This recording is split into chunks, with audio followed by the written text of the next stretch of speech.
Assalamualaikum warahmatullahi wabarakatuh. Perkenalkan, nama saya Ardisa Pangestu Nurwaskito. Saya dari kelas PPGSD, PPG Prajabatan Gelombang 2 dari Universitas Sanata Dharma. Di sini saya akan mempresentasikan tentang topik 3 profiling peserta didik mengenai instrumen observasi karakteristik dari peserta didik. Baik, yang pertama saya akan menjelaskan tentang aspek perkembangan yang diamati. Ya, ini ada 13 aspek. Yang pertama ada etnik, kedua kultural, ketiga status sosial, keempat minat, kelima kognitif, keenam kemampuan awal, ketujuh gaya belajar, kedelapan motivasi, kesembilan emosional, kesepuluh sosial, 11 moral, 12 motorik, dan yang terakhir adalah fisiologis. Baik, yang pertama adalah etnik. Di sini saya sudah menjelaskan poin-poinnya. Poin pertama yaitu peserta didik berasal dari suku Jawa, peserta didik berasal dari luar Jawa, peserta didik dapat berbaur dengan teman yang berbeda suku, dan peserta didik dapat menjaga hubungan baik dengan teman yang berbeda suku.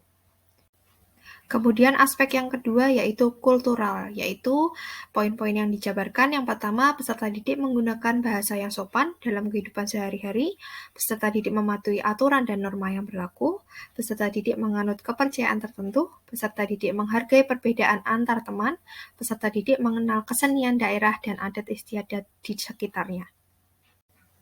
Kemudian yang selanjutnya adalah status sosial. Yang pertama, poinnya peserta didik memiliki orang tua yang bekerja, jenis pekerjaan dari orang tua tersebut apa, kemudian peserta didik merupakan anak yatim piatu atau bukan, kemudian peserta didik berangkat ke sekolah mengendarai mobil, peserta didik berangkat ke sekolah mengendarai motor, peserta didik berangkat sekolah selain mengenakan mobil dan motor, dan yang terakhir adalah peserta didik membawa uang saku lebih dari 10.000 per hari.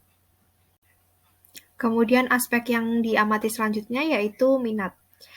Poin-poin observasinya sebagai berikut, yaitu peserta didik memiliki minat belajar yang tinggi di kelas, peserta didik memiliki minat belajar terhadap mata pelajaran tertentu, bisa matematika, bahasa Indonesia, atau mata pelajaran lainnya.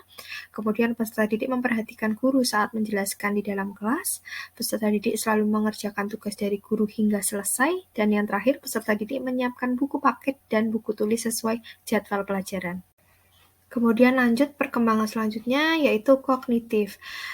Yang pertama yang diobservasi poin-poinnya adalah peserta didik mampu mengingat dan berpikir logis pada mata pelajaran, peserta didik dapat menjawab pertanyaan dari guru di dalam kelas, peserta didik mampu membaca dengan lancar, peserta didik mampu berhitung dasar, peserta didik mampu menulis dengan baik, dan peserta didik aktif bertanya di dalam kelas. Kemudian yang selanjutnya adalah perkembangan pada kemampuan awal, yaitu terdiri dari peserta didik mampu menyebutkan pembelajaran yang telah dipelajari sebelumnya, dan yang kedua, peserta didik mampu menjawab pertanyaan pemantik dari guru sebelum pembelajaran dimulai. Kemudian yang selanjutnya adalah gaya belajar. Sebelum masuk ke materi gaya belajar visual, saya ingin menjelaskan bahwasanya gaya belajar terdiri dari beberapa bagian, yaitu ada gaya belajar visual, auditorial, kinestetik, dan terakhir write and reading. Nah, yang pertama saya akan menjelaskan gaya belajar visual. Di sini poin-poin observasinya yang pertama, peserta didik senang bila pembelajaran menggunakan dengan melihat sebuah objek, dan yang kedua peserta didik senang melihat objek gambar, poster, diagram, dan juga grafik. Selanjutnya kita lanjut ke gaya belajar auditorial.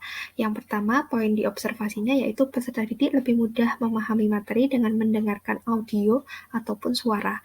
Yang kedua, peserta didik belajar dengan mengikuti sebuah instruksi, berdialog, dan juga berdiskusi. Yang ketiga, peserta didik mudah memahami materi dengan mendengarkan guru berceramah. Kemudian ada gaya belajar kinestetik. Gaya belajar kinestetik ini berkaitan dengan gerakan. Jadi, yang saya observasi yaitu peserta didik mudah memahami materi dengan melakukan banyak gerakan. Lalu ada gaya belajar yang terakhir yaitu gaya belajar write and reading atau menulis dan juga membaca. Nah, dari sini yang saya observasi adalah peserta didik mudah memahami materi dengan membaca buku dan menulis materi. Kita lanjutkan pada perkembangan motivasi. Instrumen yang saya berikan pada perkembangan motivasi yaitu Poinnya adalah sebagai berikut, yaitu peserta didik memiliki motivasi belajar yang tinggi, peserta didik bersemangat dalam mengikuti pembelajaran, peserta didik bersemangat ketika mendapatkan penghargaan dari guru, baik pujian ataupun reward seperti bintang atau 100. Kemudian peserta didik percaya diri ketika maju ke depan kelas dan menjawab soal. Yang selanjutnya, peserta didik mampu mengerjakan tugas secara mandiri tanpa bantuan dari guru ataupun temannya. Yang selanjutnya, peserta didik mengerjakan tugas secara tepat waktu, dan yang terakhir, peserta didik mengerjakan tugas tanpa mencontek. Lalu perkembangan selanjutnya yaitu perkembangan emosional. Yang saya observasi adalah poinnya sebagai berikut, yaitu peserta didik mampu menunjukkan sikap empati dan peduli pada teman serta lingkungannya. Kemudian peserta didik merasa gugup dan takut saat guru meminta pendapat untuk menjawab pertanyaan. Kemudian poin selanjutnya, peserta didik memiliki perasaan mudah marah, peserta didik memiliki perasaan mudah menangis, peserta didik memiliki perasaan gampang menyerah ketika diminta mengerjakan soal, dan yang terakhir, peserta didik memiliki kepercayaan diri yang tinggi. Ya, perkembangan yang selanjutnya adalah perkembangan sosial.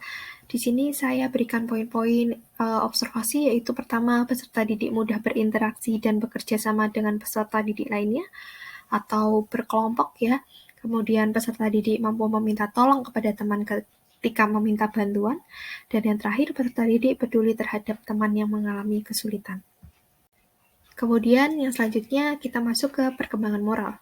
Perkembangan moral yang saya amati, instrumen observasinya seperti berikut, yaitu peserta didik patuh dengan aturan di sekolah, peserta didik patuh dengan perintah guru dan juga orang tua, peserta didik berkata sopan dan juga santun, peserta didik menghargai orang yang lebih tua.